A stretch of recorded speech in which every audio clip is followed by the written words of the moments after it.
Hello there, good evening. It's 30 minutes past 6 p.m. This is Newsbreak. Welcome, my name is Abena, Dede, Narkie. We are live across 46 African countries and some part of Europe. We are live on Facebook at Pan-African Television. Now coming up in tonight's bulletin, mad rush for 2022 vehicle number plates at DVLA. Coming up, University of Ghana increases accommodation fees. We have details of these and many more coming up in the next 45 minutes. Do stay with us.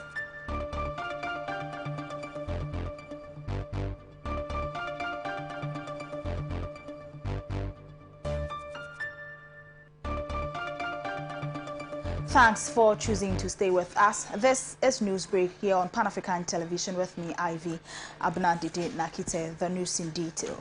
Management of the University of Ghana has asked parents whose wards have gained admission into the institution and continuing students to brace themselves up to pay more if they want perennial accommodation challenges witnessed in the institution resolved. This, according to the university, will lead to the establishment of more accommodation units for students. My colleague Cynthia Inkum has more in the following report.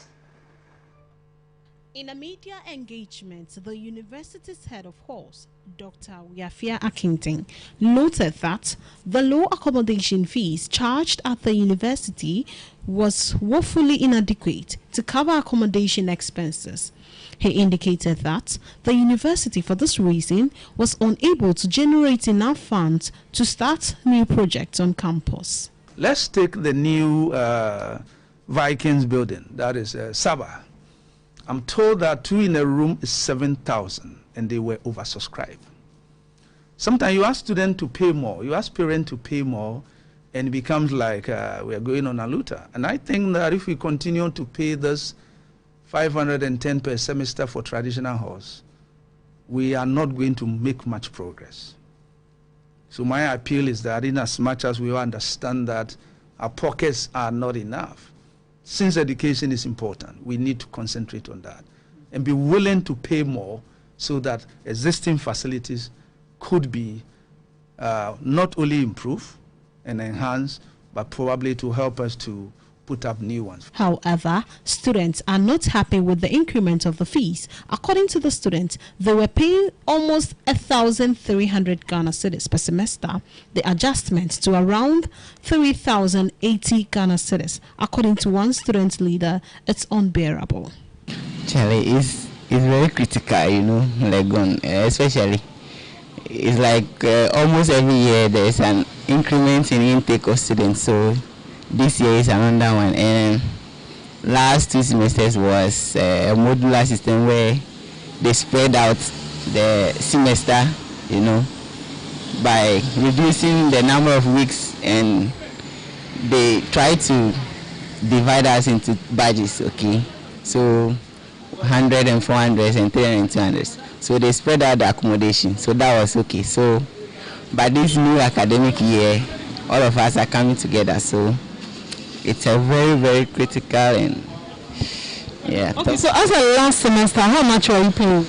So diaspora was around, let's say, almost 1,300, but this semester was like 3,080 Ghana cedis. So wait, the 1,300 is per semester? No, that was per year, last year, per year, actually. But this new academic year is like almost triple. So well, I think it all has to do with the it has a long history to that. We have UGEL, that is the University of Ghana Enterprise Limited. It was created mainly to create profit for the university. So the 4 diaspora halls, Nelson, Liman, Kwapon, and Elizabeth Francis Hall, were the main components for the creation of UGEL. So a loan was secured for the construction of them. And I believe there were timelines to that. I think the university were not able to meet such timeline. So it incurred judgment debt. And the investors want their money. So it went to court and then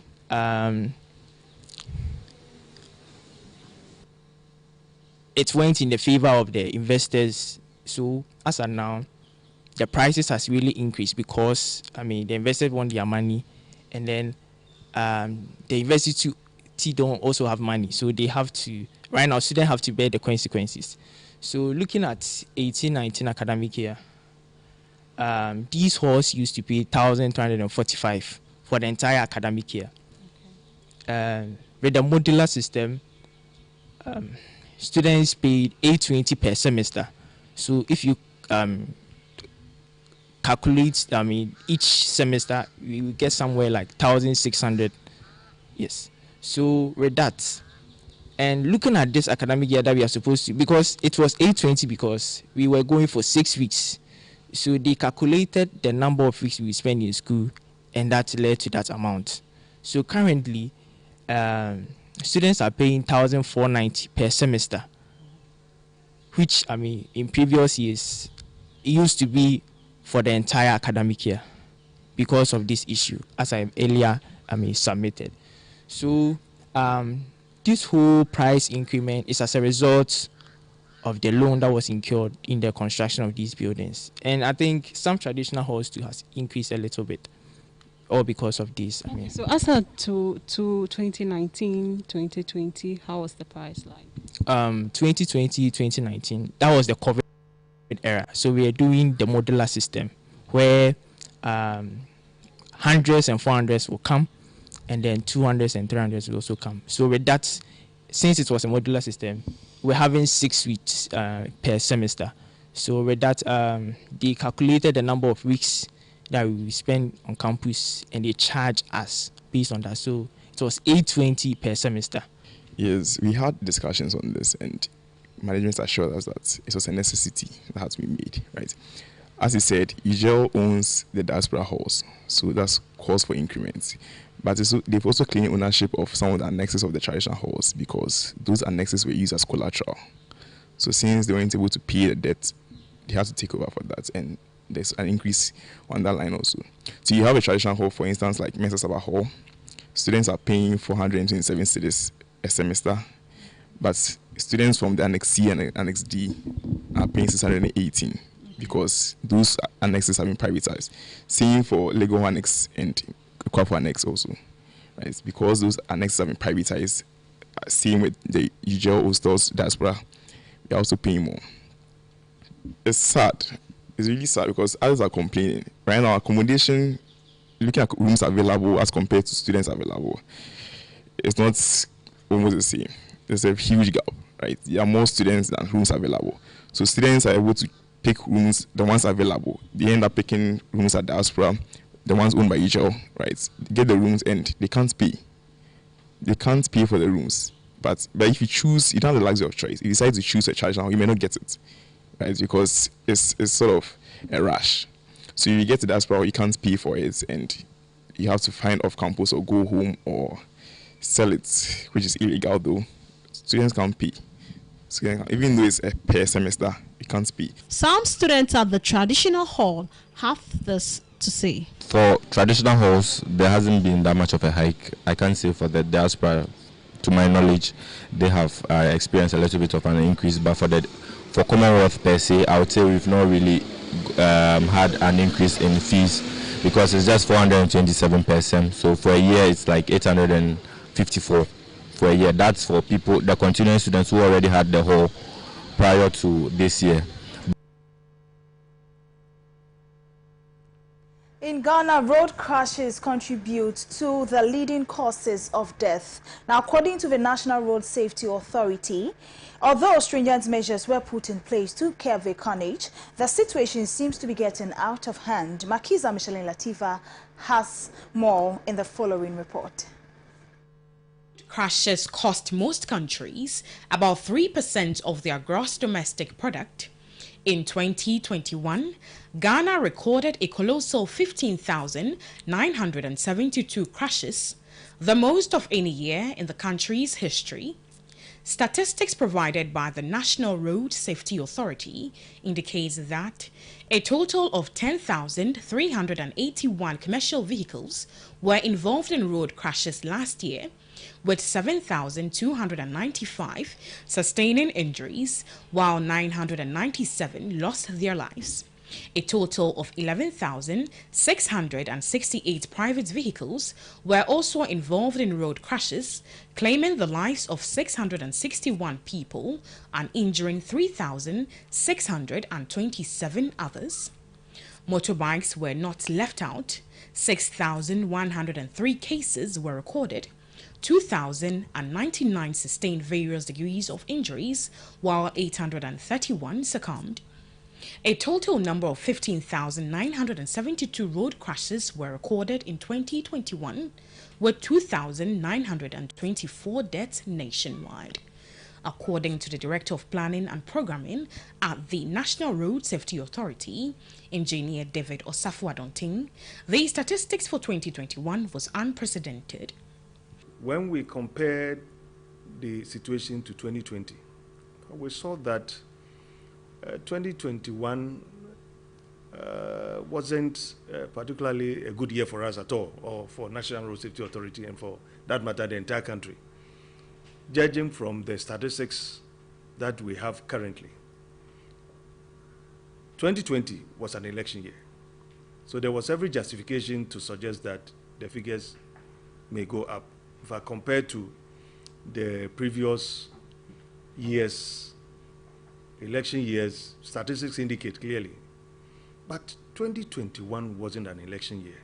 Unfortunately, we recorded figures far in excess and above the election years that we felt was rather going to be worse. For example, if you look at the number of deaths recorded in 2021, 2,924, and that is unprecedented. For the lifetime of the National Road Safety Authority or Ghana, we have not recorded a figure far in excess of that level. Even the election year of 2020 recorded 2,589. So it appears that we are gradually hitting the 3,000 figures per year of the road deaths. It is unacceptable. With a growing population of 30 million, he acknowledged that the level of interaction has grown and road crashes were anticipated. He, however, cautioned stakeholders not to relent on their efforts in ensuring that the rate of road crashes in the country are reduced. Yeah, I think, first of all, I must commend ourselves and commend everybody, and as I said, the media. The agenda to reduce road traffic crashes is an odious one. It's not an easy task. It's a very complex one. It requires that collective and shared responsibility. We cannot do it alone.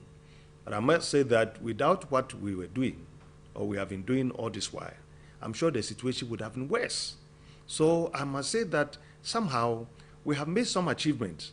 Indeed, if your vehicle population is growing at the rate that we are seeing now, about between 9 to 10% annually, your human population is also growing around 3% thereabout, and currently we can count, I think, 30.8 million people.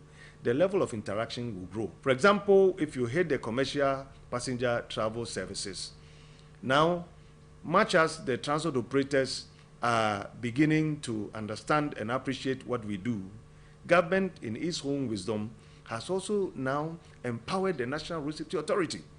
Currently, the new mandate under our new Act 993, with the legislation that is also coming into support, will put us in a position to now control, to regulate the road safety space. He also used the opportunity to plead with the Ministry of Roads and Highways to work on dualizing our roads as a means to reduce the rate of crashes in the country.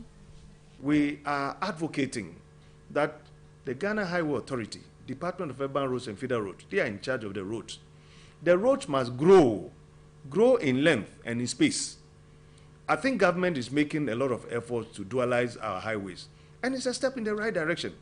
Indeed, if we can find the various sections of our road, especially those that are international and national in character. The Accra-Kumasi Highway all the way to the north.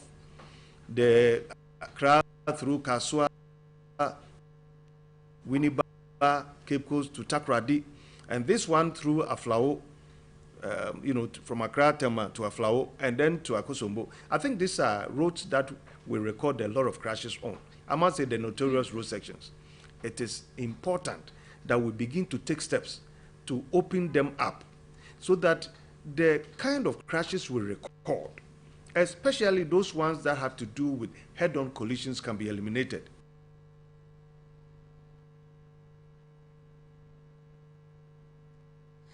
Now, away from that, hundreds of vehicle owners have thronged the Driver and Vehicle Licensing Authority (DVLA) here in Accra to register their vehicles to secure 2022 number plates. But according to the Greater Accra Regional Manager of the DVLA, Atakuma Mensah, his outfit has put in place measures at the authority centers to prevent crowd, which, according to him, has relatively smoothened this year. He made this known to my colleague George Yosin-Viner.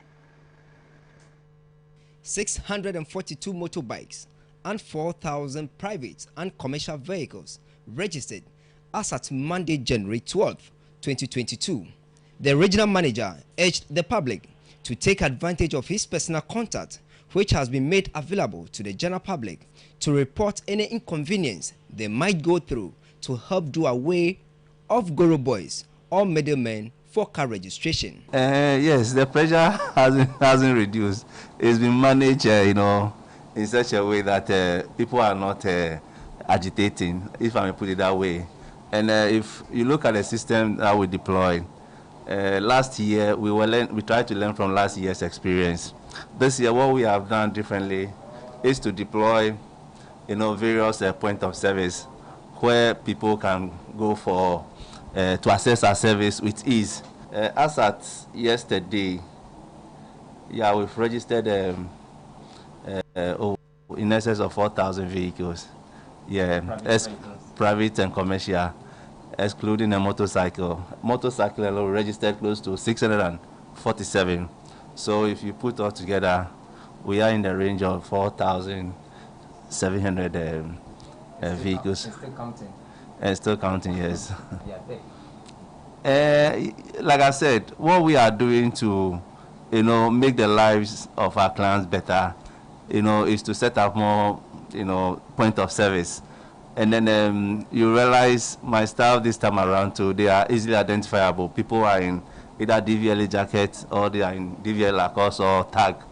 And then again, like I said, we have two, vibrant information centers. And then my number, and then we have hotlines also all over. And don't forget, our offices are easily accessible. So you can walk in and then ask for a direction. And then what is making the trick this year is we have about 14 points of service, which wasn't the case last year. So you realize customer turnaround time is lower than before. And for roadworthy, when it comes to roadworthy too, we've deployed more machines than before. So once you access your license plate, roadworthy become easy. Unlike before, where we give appointment, you go and come the following day. This time is the same day, if not hours. Yes, I want to indulge our clients who want to visit our office to patronage our services, to be wary of what we call middlemen. When you enter the yard, yes, like I said, we have 2 vibrant information desks. You can visit there for any information. The manager's office is always open. We operate open door policy. You can come for inquiries and all that. And then deal with staff who are in their VEX or who are in their tax. And then if you have any issue, you can call any of the hotlines that we've dotted around for direction. Those of us who love cars, after getting the cars from the port, this point at the DVLA office is our next place to be, to register and regulate our vehicles. Speaking to some clients earlier this morning here at the Greater Accra office of the DVLA, This is what they have to say. I've been here for like 30 minutes now. As you can see, I have my DV plate ready. Yeah. So you didn't pass through any hassle? No stress. You're so comfortable with it? Yes. I've been here since morning. Since morning? Yes. I was here around 8. Yes. But yes, I had to take an exams around 11. I just finished with the exam, so yes. Share with me. Oh yeah, it was cool. And are you sure you're going to pass the exam? Oh, very sure. Very sure. I'm expecting somewhere around 90%. So. The experience was okay. Everything was moving fast. For how long have you been here? I've been here for, I think, an hour, yeah. And you went through the process within an hour? Yeah, I think so, yeah. So are you satisfied with the kind of service you've received so far? Yes, but I think the place is too choked. It's too choked. And you know we are in the COVID-19 distance, so it's too choked. As you can see, it's too choked. That's your worry? Yeah, that's my worry. We are too close to each other here. For Pan-African Television, George Yosin Vine, DVLA office, Accra.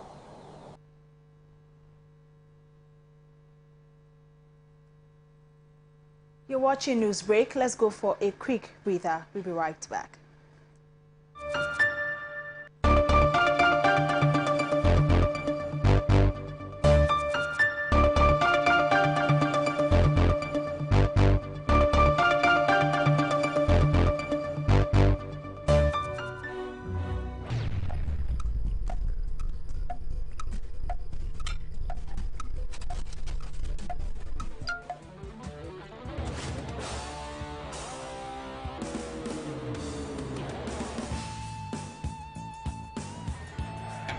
It's incredible! Bang on target!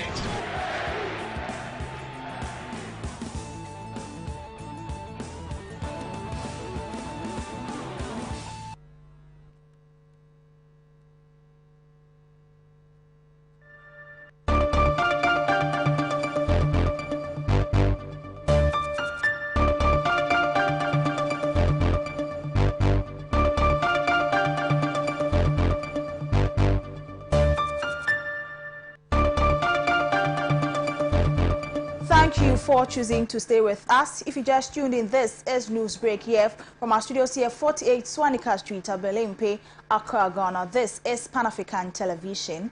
Now, away from that, moving on, the Convention People's Party says the new patriotic party government has willfully failed in the management of a country's economy.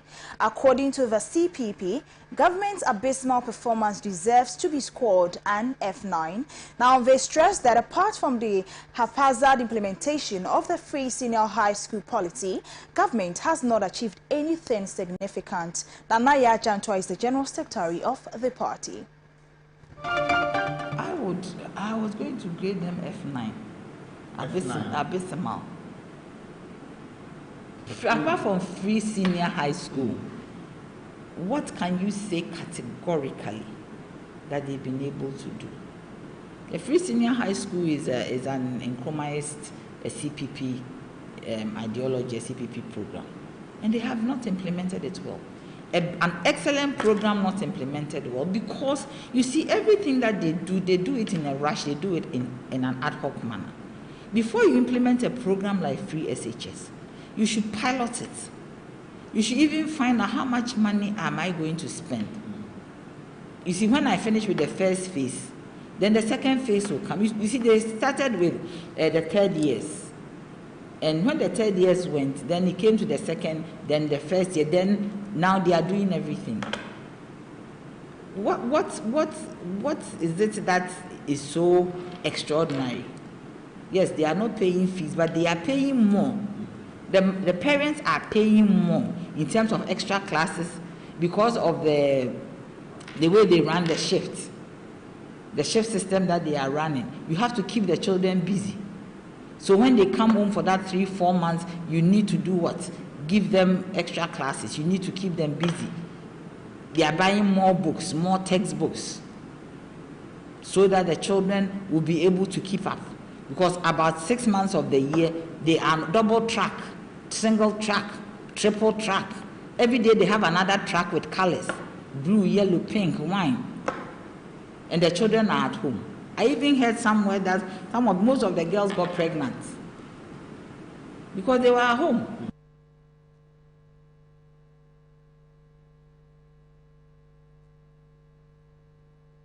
Now, the party also kicked against the implementation of the e-levy, describing it as a harsh tax. Now, to them, the e-levy would rather worsen the economic situation of the already impoverished Guinean. Certainly, you know what our position is. When the budget came out, we brought our response to the budget. And we were very clear on the fact that we were not supporting the e-levy. Because it is a very harsh tax. It is a nuisance tax. A tax that is going to impoverish further the already suffering Ghanaian. Why do we say so? We say so because the money that is being taxed has been taxed already. Just as today, if you take your salary, you are taxed. And if you put this money on your Momo wallet, then they are going to tax it again. I think that if you are doing some absolute terms, if I send, and there's an experience, if I send 200 Ghana cedis a day, today, in out, in sending I have to pay 2 cedis, then I have to pay the 1.75%. That is about almost 4 cedis. Right. Then the person taking the Momo, if I want the person to get 200 cedis flat, I have to add an extra 2 cedis for the person to take the money out. Meaning that on 200 cedis, I'm spending 6 cedis, 75 pesos. If somebody is sending 1 million Ghana cedis for a business transaction, the 200 Ghana cedis is also for a business transaction. Because most of the small scale people who are selling along the roadside, who are doing petty businesses, pay for their wares that they have taken on credit with Momo. And they are going to pay 1.75. And certainly it is not the best.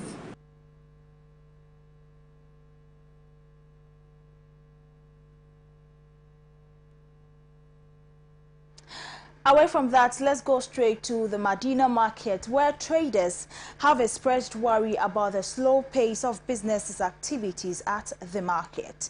According to the traders, the increase in wholesale prices at the beginning of the year has affected sales. The market is one of the busiest commercial hubs in the capital. Its location, which is close to the Adentan Highway, makes it a conducive location for traders from several communities, including Adentan. However, traders at the market are not happy. They complain that prices of goods have shot up due to increment in wholesale prices, forcing them to add on the prices increment to customers. According to the traders, prices shot up marginally from the beginning of the year. Some traders at the market said they have no option than to increase their prices to make ends meet. Meka no seshi na medeba na mom ne bo no na de mai na cars kano so kwasuru pa mai last year de na ye na afi de de nkakra mai fe ne na ekuyan kase na ntia de ba nti omo say ade ne bo na de ma omo nti ka fe ne de ekuyan pa na first na ke ton 20-25 say about 30-35-40 nti nkofo so mo fi baby beto no so mo ba mo se ne boy den so ti ase sika ni ho iti asan bi school yesu fi ekran nkola mo school ama challenges aye bibiri amaye so wo ade to na enkokora o enti bi afese yete wosa hwe gutu fe fa ma hye fe bibiri na wo ma chi fita no pa ye nto obi aba na obo price pe away. For tomatoes traders, they have no option than to reduce their prices to meet customers' demand to avoid damage to their items. Eko kofa obukina. Nti eko ho last eko ye, but yesi omuntisu mai. Na so omunpese omuntisu. Nti ebona ye di oni ekwafo no. Ya tina hu omunpese omuntisu. Nti baby aye kofa no Burkina no ni boy din wo ho. Nti ani ne hu expenses no edoso ne lorry fare kura no na ekoye. Mi ye de ba ha ye ntumi ntowo time price na say ye gi no ye ntumi ngi. Say wo di ba ha e be say nti ye tisu wa ha. Nti ye na ye boka e wo Ghana. Oh last year na nya kura e bi 20 million 80 million. Ye tokura po a unya osika. Say de nyame adom obone ba fom. Oh ngofo didwa. Edwa do mudi nenso mu pade a ne bo no e wo fom. Don hwe na omo kokwa no so bu no. E bo no mra fom no se na be ye omo so ba na ye ka bo no beto amaye. O se omo na 10 million ni 9 million. Se sanka ba 5 million a wo ba konko no e betimi ahwe ni be ye 25 20 cities. Half 10 cities nipa no so de ankoka beto. Na so bo 30 35 ne boy ne den. Enti anka bo ne kofo kakra ma omo so ba omo so betimi aton ntenta mamaye. Some traders have maintained fixed prices to make ends meet. Two beans in the last year, never this year, very expensive. Marketing the mom there was slow, especially this year. This January marketing is very slow. Baby, I have fafi no so why expensive. And at Christmas time no so ananka you feel so better at the amayeno. Na marketing nya up to this time. And the price no so sura na airco emba from that. It's all the same. Last year, yeah, the price all the same. Yeah, bimu no mo kofa ba Accra ha. Na yesu ya kutu efi omo ha beton. From the Medina market, Iravna Frimpons reports for Pan African News.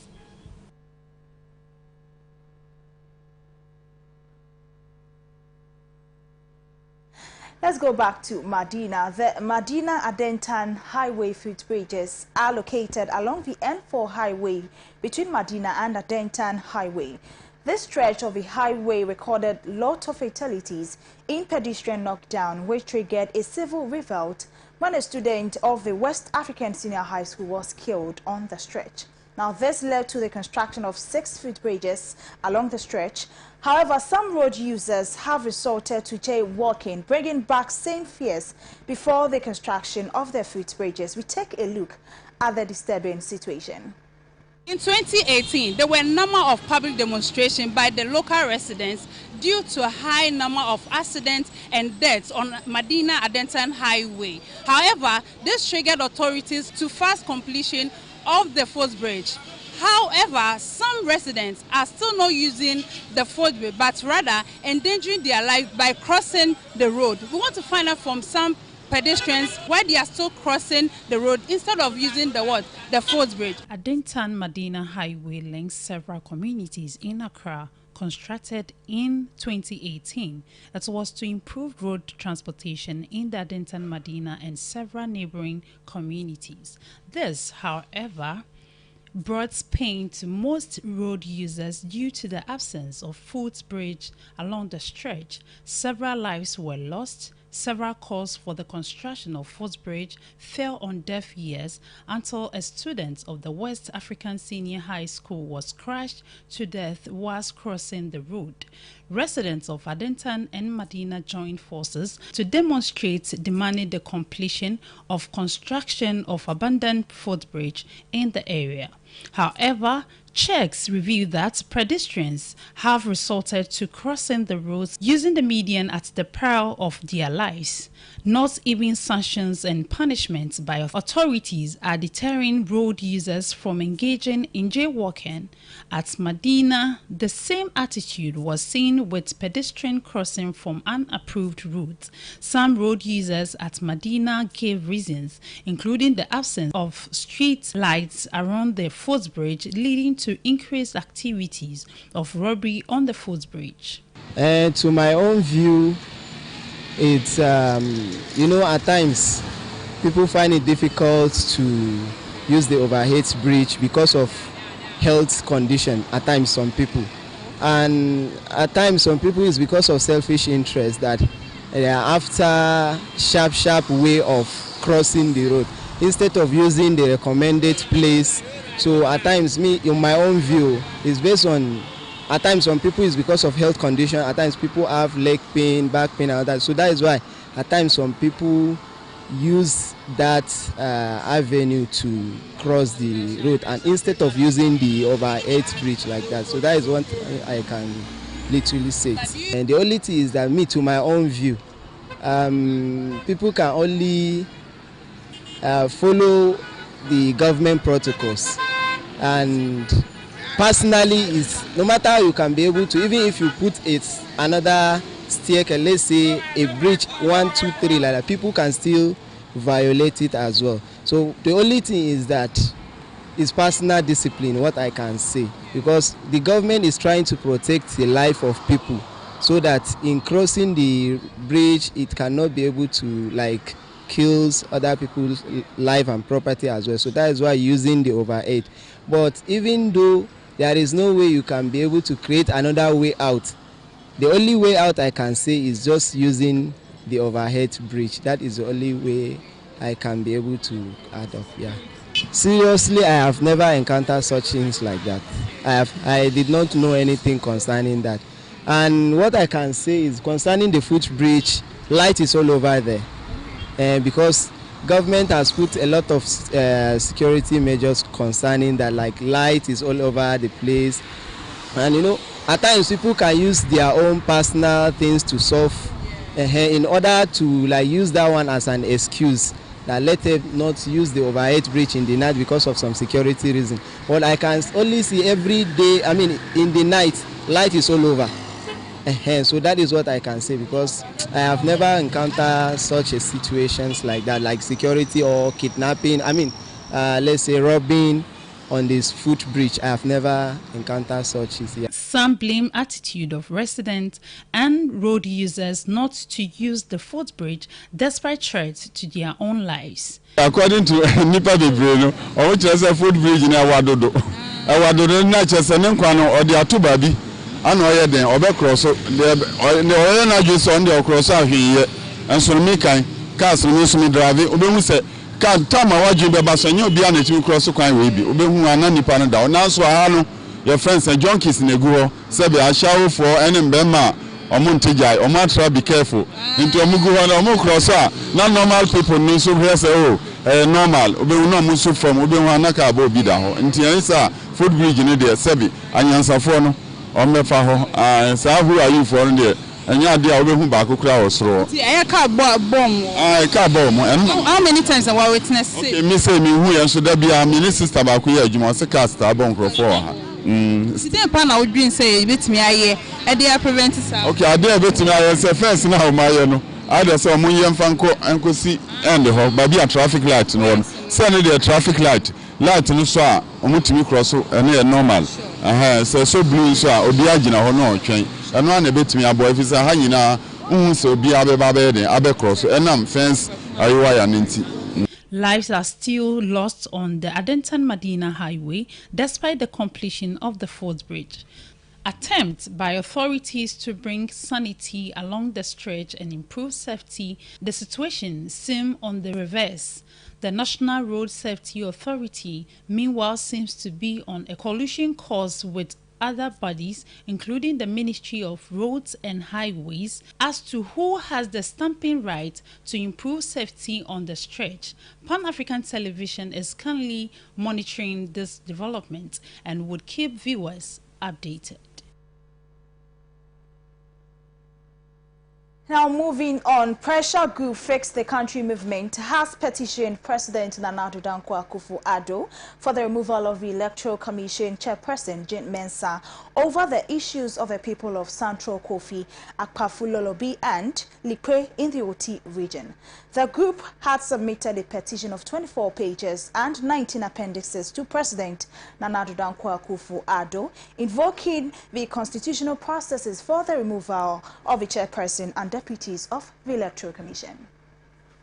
In the grounds for the petition to Pan-African News, the petitioners believe that the Electoral Commission intentionally denied the people of Central Kofi, Akpafu, Lolobi, and Likwe their right to vote in the 2020 general parliamentary elections. According to them, the actions of the impugned officials, if considered in context and in the light of their preceding and subsequent conduct, meets the threshold of stated misbehavior and or incompetence as required under Article 146 of the 1992 Constitution, which would amount to the removal of these officials. They further stressed that after a year without the Electoral Commission taking steps to correct the anomaly, the group thinks that provides enough grounds for the removal of the Commission's leadership in order to pave a way for competent persons to be appointed to the office of the Electoral Commission. Benjamin Daku is the Public Relations Officer for the group.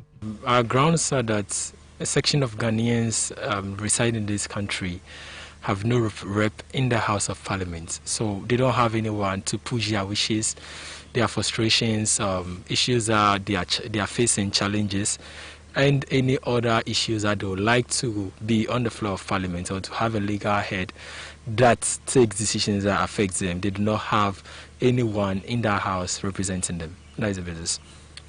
Under Article 146 of the Constitution, the President basically acts as a conveyor belt, or let's say a dispatch, who is supposed to act with swiftness and then deliver the petition to the office of the Chief Justice to determine whether the case is a prima facie case.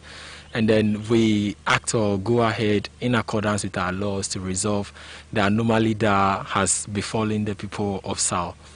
When asked of their next line of action, should the petition fail, he said the group would be left with no other option than to petition the Supreme Court. We are exploring the options under the Constitution, which says that such cases should be within the Superior Court of Judicature. So we want to have the attention of those that explain and then try to give us reasons surrounding our laws, to explain to us why we need to have such a person in power. It will be recalled that the Electoral Commission, through a release issued on the eve of the 2020 elections, cautioned the exclusion of Saul to vote and elect a member of parliament. Although voters in the Saul traditional areas were allowed to vote in the Boem constituency for the presidential elections, they were directed by the EC not to participate in the parliamentary elections.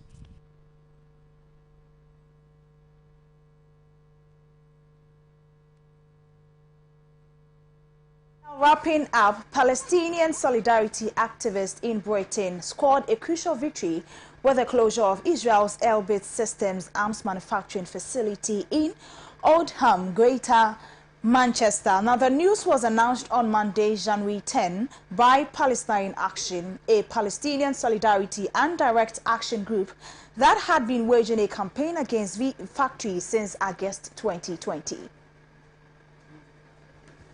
And returned that it was selling its Elbit Ferranti factory in Oldham to UK-based TT Electronics for a sum of approximately $12 million. Elbit is infamous for manufacturing parts of Israeli drones and other pilotless aircrafts. These aircrafts are used by the Israeli military in attacks against Palestinians, including Israeli airstrikes against Gaza. Over the last 18 months, activists occupied the facility, organized a human blockade by locking themselves onto the front gates to prevent workers from going inside the factory, and blocked off roads using vehicles leading up to the factory. They also regularly broke the glass windows of the factory and inflicted damage to other parts of the factory, such as the air vents, roof, etc. The direct action campaign, which was carried out even with the company taking several measures to improve security and arrangements made for a rapid police response, resulted in the arrest of 36 of the group's activists. To date, not a single one of the arrested activists has been successfully held guilty or convicted of any crimes. One of the most symbolically important actions taken by Palestine Action was to spray paint the factory's premises and equipment with red paint. According to activists, the red paint was to symbolize the Palestinian blood and lives that have been shed over the decades with the help of Elbit's weapons and technologies. The actions taken by Palestine Action, often in collaboration with other solidarity and peace groups such as XR North, Oldham Peace and Justice Group, and the Palestine Solidarity campaign resulted in massive financial losses to the company estimated to be more than 650,000 UK pounds. It added, the closure of Elbit's Oldham factory should inspire human rights campaigners worldwide to escalate strategic campaigning to raise the price for Israel's regime of settler colonialism and apartheid, and for all the companies and institutions that enable its crimes against indigenous Palestinians. Rapper and activist Low Key called it an important victory worth celebrating. Roger Waters wrote, "Hats off to our brothers and sisters of Palestine Action. You did it. We are proud to stand alongside you." The 10 Elbit sites that still remain inside the UK employ about 500 people, producing high-tech and specialist manufacturing activities for military and civilian users. Several of these sites have also been targeted with actions by the Palestine Action Group, such as the Shenstone facility in Staffordshire. Palestine Action has vowed to continue its campaigns against the other sites until they also meet the same fate as the one in Oldham.